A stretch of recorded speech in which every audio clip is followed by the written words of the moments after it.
the death any woman who became pregnant out of wedlock. Risking her life, Mary responded to God's call and conceived Jesus. Because of Mary's faith and the work of Rebekah and Tamar, Satan could not claim sovereignty over Jesus in Mary's womb. Jesus was born in the position of a true son under God's complete direct lineage. That is why Jesus, the first begotten Son of God, is the saint of all saints and the ancestor of God's true lineage. His birth represented the conclusion of the national level Old Testament age and the dawn of the world level New Testament age. Mary also had the responsibility to build unity between Jesus and his elder cousin, John the Baptist, who were in the position of Abel and Cain, respectively. John had a great following and was widely respected. His unity with Jesus was crucial for the people of Israel to identify Jesus as the Messiah. This unity would have laid the foundation for the marriage of the Lamb. Jesus would have then stood as the true father of humanity, and his bride would have been the true mother. The kingdom of heaven would finally have been established on earth.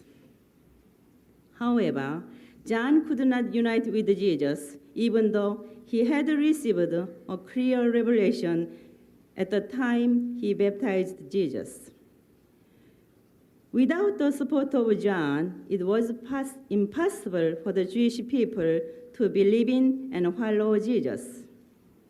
Alone, Jesus undertook the difficult task of proclaiming himself.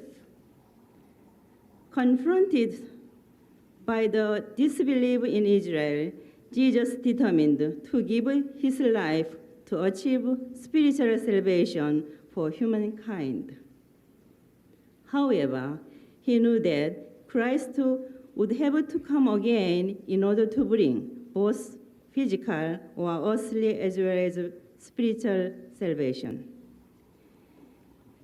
This is why the mind can draw close to God through Jesus, but the body continues to be tempted by evil. Even St. Paul anguished over the contradiction of the desires of the flesh and the desires of the spirit. Many great Christian evangelists have also suffered because of this contradiction. At the dawn of the completed Testament age, the crucial challenge is to accomplish both physical and spiritual salvation. This requires the road of the second advent.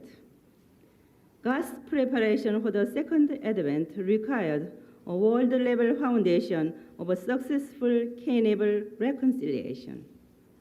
This was accomplished through the events surrounding World War II. The Christian allied countries represented Abel, the aggressive Axis countries under the influence of nationalistic militarism represented Cain. Immediately after the Allied victory, the able countries embraced the defeated nations, and great strides were made toward creating a unified world of peace centered upon Christianity. It was upon this foundation that God could send the second coming.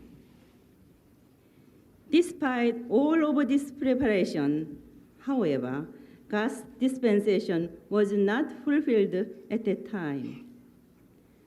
God's representative came to bring his word and, like Jesus 2,000 years ago, was met with tremendous persecution and almost universal misunderstanding.